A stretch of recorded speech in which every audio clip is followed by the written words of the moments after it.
La B6 vous offre le journal de l'économie.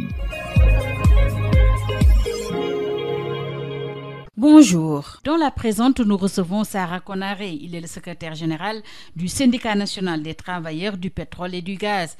Il réagit suite à l'annonce de la prochaine baisse du coût de l'électricité et des produits pétroliers.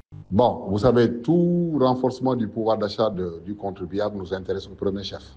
S'ils parviennent à le faire, ça ne sera que du bonus. Mais maintenant, moi, je me pose la question de voir quelle sera la faisabilité. D'autant plus qu'ils veulent dire, avec tout ce qu'on a dit, on a voulu faire du gaz to power, mais nos installations n'avaient pas suivi. Je me demande qu'on peut en produire, parce que présentement, on achète du gaz à l'extérieur pour venir faire utiliser nos turbines et autres. À mon avis, c'est assez prématuré. Bon, maintenant, n'étant pas à ce niveau de responsabilité, je ne suis pas dans le secret de Dieu pour voir exactement si on désarticule aussi de l'autre côté. Parce que vous avez pas plus tard qu'hier, on était en réunion avec nos patrons.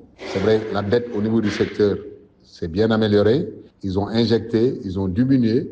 Mais la dette se recapitalise à tout moment sur le différentiel, sur la perte commerciale. Donc, vous voyez, à ce niveau, il y aura beaucoup d'éléments qui vont intervenir. Si on avait aujourd'hui nos installations pour prendre notre gaz de l'autre côté depuis Saint-Louis, l'amener jusqu'à nos turbines, à mon avis, ce serait très faisable. Ce qui n'est pas le cas aujourd'hui.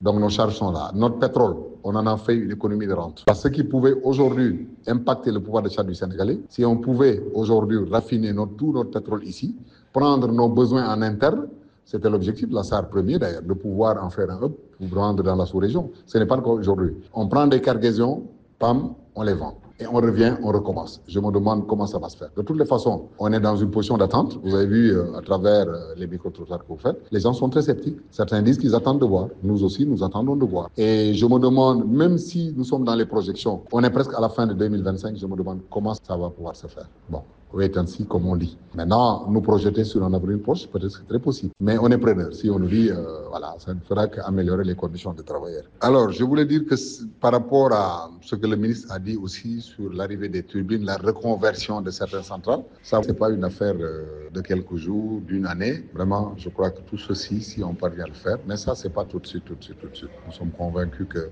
bon, que Dieu nous prête vie, on verra de quoi demain sera fait. C'était Sarah Konaré, le secrétaire général du Syndicat national des travailleurs du pétrole et du gaz. Le journal de l'économie, c'est fini. Merci de l'avoir suivi.